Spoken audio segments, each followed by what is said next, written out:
தமிழ்நாட்டுல ஒரு புது கூட்டணி உருவாகிறதுக்கான வாய்ப்புகள் கூடி வருது அப்படின்னு தான் சொல்லணும். ஏன்னா நடக்கக்கூடிய சம்பவங்கள் அந்த மாதிரி இருக்கு. தாவேகா காங்கிரஸ் கூட்டணி வந்து நடக்காது, அதெல்லாம் வாய்ப்பே கிடையாது அப்படின்ற செய்திகளை நம்ம சேனல்ல கூட நிறைய பேர் சொல்லியிருப்பாங்க.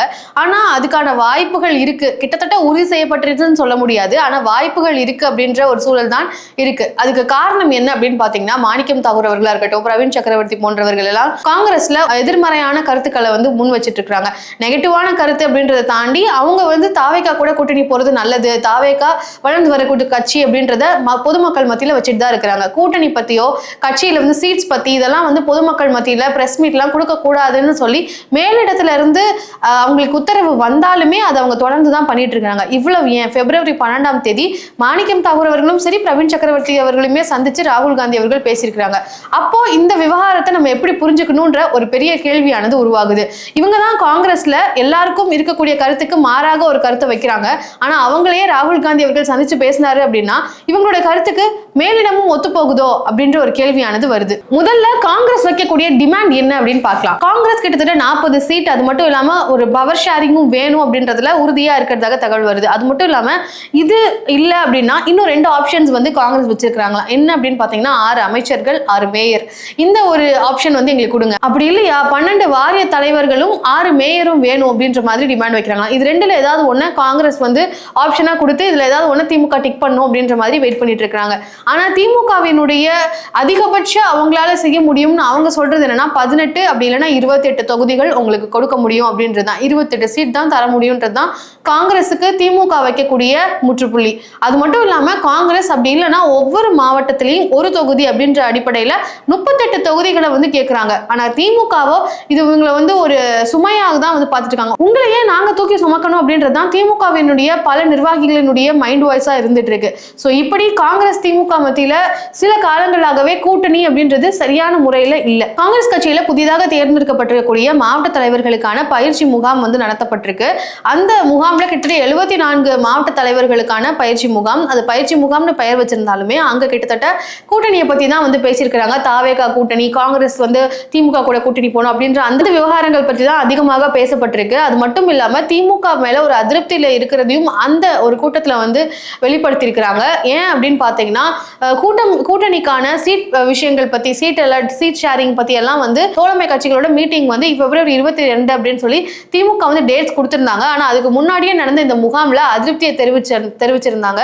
சோ இதுதான் சாக்கு அப்படின்னு சொல்லிட்டு ஐயோ அதிருப்தி தெரிவிக்கிறாங்க, காங்கிரஸ் தரப்புல இருந்து ஒரு அதிருப்தி வருது அப்படின்ற அடிப்படையில திமுக விரைவாக வந்து பிப்ரவரி 22 வந்து தேதி அறிவிச்சிருந்தாங்க. என்னதான் தேதி அறிவிச்சிருந்தாலுமே அதுக்கான கமிட்டி அந்த குழுவை வந்து இன்னும் ஆர்கனைஸ் பண்ணாம தான் இருக்கிறாங்க திமுக. இதுவுமே வந்து காங்கிரசினுடைய மேலிடம் உற்று நோக்கி பார்த்துட்டு இருக்காங்க. இந்த விவகாரங்கள் சமீப காலத்துல பேசும் பொருளா இருந்துட்டு இருக்கு, ஒரு ஹாட் டாபிக்கா இருந்துட்டு இருக்குன்னு கூட சொல்லலாம். ஏன்னா கூட்டணி அப்படின்றது இவங்க ஒரு லீகசியை மெயின்டைன் பண்ணிட்டு இருக்காங்க. அந்த கூட்டணி உடைய போகுதா அப்படின்றது மக்கள் மத்தியிலையும் வந்து ஒரு கவனத்தை ஈர்த்திருக்கு. அப்படி இருக்கிற பட்சத்துல ஒவ்வொரு நகர்வுகளையும் மக்கள் கவனிச்சிட்டு இருக்கிறாங்க. அமைச்சர் ராஜகண்ணப்பன் பேசின ஒரு சில விஷயங்கள் சர்ச்சையை வந்து ஏற்படுத்தி இருந்தது. கீரமங்கலம் கூட்டத்துல அமைச்சர் ராஜகண்ணப்பன் பேசின விஷயங்கள், அதாவது காங்கிரஸ் கூட்டணிக்கு வந்தா வரட்டும் வராட்டி போகட்டும் அப்படின்ற மாதிரி பேசியிருந்தாரு. இதுதான் திமுகவினுடைய பல பேருடைய எண்ணமாகவும் இருந்துட்டு இருக்கு. ஏன் முதலமைச்சருமே வந்து அந்த ஒரு எண்ணத்துக்கு வந்துட்டாரு, அந்த ஒரு நிலைக்கு வந்துட்டாருன்ற செய்தியானது கிடைச்சிருக்கு. காங்கிரஸ் போக்கிலே விட போறாங்க அப்படின்றதுதான் திமுகவினுடைய தலைமையும் எடுத்திருக்கக்கூடிய ஒரு முடிவா இருக்கு. அது மட்டும் இல்லாம காங்கிரஸ் திமுக விவகாரம் அப்படின்றது 2 கட்சிகளுக்குமே பாதிப்பானது இருக்கு. ஆனா பெரிய பாதிப்புன்னு வரும்போது காங்கிரஸுக்குமே இருக்கு. திமுகவுக்கு மட்டுமே பிரச்சனை அப்படின்ற மாதிரி நம்ம சொல்ல முடியாது. காங்கிரஸுக்கு எம்பிகள் அப்படின்னு வரும்போது கிட்டத்தட்ட 20க்கு மேற்பட்ட எம்பிகளை வந்து காங்கிரஸ்க்காக திமுக தரப்புல இருந்து கொடுக்கப்பட்டிருக்கு இந்தியா கூட்டணி அப்படின்ற அடிப்படையில. சோ அங்க நாடாளுமன்றத்துல அவங்களுக்கான நெருக்கடியானது கூட வாய்ப்பு இருக்கு. சமீபத்துல ராகுல் காந்தி அவர்கள் பேசும்பொழுது திமுகவினுடைய எம்எல்ஏக்கள் திமுகவினுடைய எம்பிகள் யாருமே வந்து பிரசண்டா இல்ல. அவங்க பிரசண்டா இருந்தாங்க அப்படின்னா ராகுல் காந்திக்குமே பேசும்போது அவருக்கு ஆதரவாக சப்போர்ட்டாக திமுகவினுடைய எம்பிகளும் இருப்பாங்க. இந்த மாதிரி கூட்டணி குளறுபடிகள் தமிழ்நாட்டில் நடந்துச்சு அப்படின்னா மேலிடத்துல அவங்களுக்கு நாடாளுமன்றத்திலையும் நெருக்கடிகள் கூட வாய்ப்பு இருக்கு. ஸோ அதையுமே காங்கிரசினுடைய தலைமை கருத்துல வச்சுதான் அவங்களுடைய கூட்டணி முடிவை வந்து எடுப்பாங்க. ஸோ என்னதான் இந்த விஷயங்கள் மத்தியில ராகுல் காந்தி அவர்கள் கிட்ட பரந்த கம்ப்ளைண்ட், பரந்த தகவல்கள் அப்படின்னு பாத்தீங்கன்னா மாணிக்கம் தாகூர் அவர்கள் முதலாவதாக 2029 நம்ம கூட்டணி அமைச்சிருந்தாலுமே நம்மளுக்கு 10 எம்பிகள் கூட கிடைக்கிறது சிரமம் தான் திமுக கூட்டணியில. அதே நம்ம தாவேகா கூட கூட்டணி வச்சோம்னா கட்சியையும் வளர்க்கலாம். 2026 தேர்தலையும் நிறைய பேரை வந்து எல்லா தொகுதிகளிலும் நிக்க வைக்கிறதுக்கான வாய்ப்பு கிடைக்கும். எம்பிகளும் நம்ம வந்து ஒரு கணிசமான எம்பிகளையும் வந்து 2029 தேர்தலுக்கு வந்து நம்மளால வந்து பெற முடியும் அப்படின்ற ஒரு அறிவுரையை வந்து மாணிக்கம் தாகூர் அவர்கள் ராகுல் காந்தி அவர்கள் கிட்ட ஒரு தகவலாக தெரிவிச்சிருக்கிறாரு. அதே மாதிரி அதே நாள்ல பிரவீன் சக்கரவர்த்தியும் பேசியிருக்கிறாங்க. அவங்களும் தாவேகா கூட்டணியை தான் வந்து வலியுறுத்தி இருக்கிறாங்க. அதே மாதிரி காங்கிரசினுடைய எம்பி ராபர்ட் ப்ரூஸ் அவர்களும் தன்னுடைய அதிருப்தியை வந்து ராகுல் காந்தி அவர்கள் கிட்ட தெரிவிச்சிருக்கிறாரா. அதையும் ராகுல் காந்தி அவர்கள் கருத்தில் எடுத்திருக்கிறதாக சொல்லப்படுது. ராபர்ட் ப்ரூஸ் அவர்கள் வந்து இப்போ என்டிஏ அலைன்ஸ் அப்படின்றப்போ எடப்பாடி பழனிசாமி அவர்கள் எதிர்க்கட்சி தலைவராக இருந்து அதிமுகவினுடைய தலைமையில தான் கூட்டணி அமைய போகுது அப்படின்னு இருந்தாலுமே இது என்டிஏ கூட்டணி வெற்றி பெறும் அப்படின்றது தான் எடப்பாடி பழனிசாமி அவர்களே வந்து சொல்றாரு. ஆனா திமுக இப்ப வரைக்கும் வந்து என்டிஏ விசஸ் தமிழ்நாடுன்னு சொல்றாரே தவிர இந்தியா கூட்டணின்னு சொல்லல. சோ திமுகவுக்கே இந்தியா கூட்டணியில இருக்க விருப்பம் இல்ல. இந்தியா கூட்டணி அப்படின்ற அந்த பெயரை உச்சரிக்கிறது கூட திமுக வந்து ரெடி இல்லை அப்படின்ற மாதிரி அவருடைய கருத்தை வந்து தெரிவிச்சிருக்கிறாரு. ராகுல் காந்தி அவர்களும் இதை வந்து கவனிச்சிருக்கிறதாக செய்தியானது கிடைச்சிருக்கு. ஆனா இது ஒரு நியாயமே இல்லாத கருத்து அப்படின்னு தான் பார்க்கணும். ஏன்னா தமிழ்நாட்டில் இது வரைக்கும் சட்டமன்ற தேர்தல் நடக்கிறதுக்கு முன்னாடி திமுக கூட்டணி அப்படின்னு வரதுக்கு முன்னாடியே செக்யுலர் ப்ராக்ரெசிவ் அலைன்ஸ் அப்படின்றது தான் வந்து இருந்திருக்கு. மதசார்பற்ற முற்போக்கு கூட்டணி அப்படின்றது தான் திமுக எப்பவுமே வந்து கையில் எடுத்திருக்கிறாங்க. ஸோ அப்படி இருக்கிற பட்சத்தில் இந்தியா கூட்டணி அப்படின்றது நாடாளுமன்ற தேர்தலில் 2024 நாடாளுமன்ற தேர்தல் நடக்கும்போது இங்க திமுகவுமே இந்தியா கூட்டணி தான் பிரச்சாரங்களும் பண்ணியிருந்தாங்க. இது சட்டமன்ற தேர்தல்னு வரும்பொழுது இந்த ஒரு பாயிண்ட்டை வைக்கிறதுன்றது எந்த அளவுக்கு சரி அப்படின்ற கேள்வியும் வருது. உங்களுக்கு என்ன தோணுது அப்படின்றதையும் கண்டிப்பா கமெண்ட்ல சொல்லுங்க. ஸோ அது மட்டும் இல்லாம திமுக ஒரு பக்கம் இந்த ஒரு விவகாரத்தை பொறுத்த வரைக்கும் காங்கிரஸ் அவங்க போக்கிலே விட்டு என்ன பண்ணணுமோ பண்ணிக்கோங்க, தாவேகா கூட போடுமா போங்க, நீங்க இல்லைனாலும் எங்களால களத்துல இருக்க முடியும் அப்படின்றது தான் திமுக வந்து இப்போதைக்கு எடுத்திருக்கக்கூடிய முடிவாகவும் இருக்கு. அவங்களுக்கு இந்த எண்ணமும் இருக்கு அப்படின்றது தான். கிட்டத்தட்ட பேச்சுவார்த்தையில வந்து எப்படியாவது காங்கிரஸ் திமுக அப்படின்றது சமரசம் பண்ணி ஒரே அணியில பயணிக்க வைக்கணும்ன்றதுக்காண்டி செல்வ பிறந்தகை அவர்களும் கனிமொழி அவர்களும் வந்து கிட்டத்தட்ட திண்டாடி வந்து அதை தான் வந்து முயற்சி பண்ணிட்டு இருக்கிறாங்களாம்.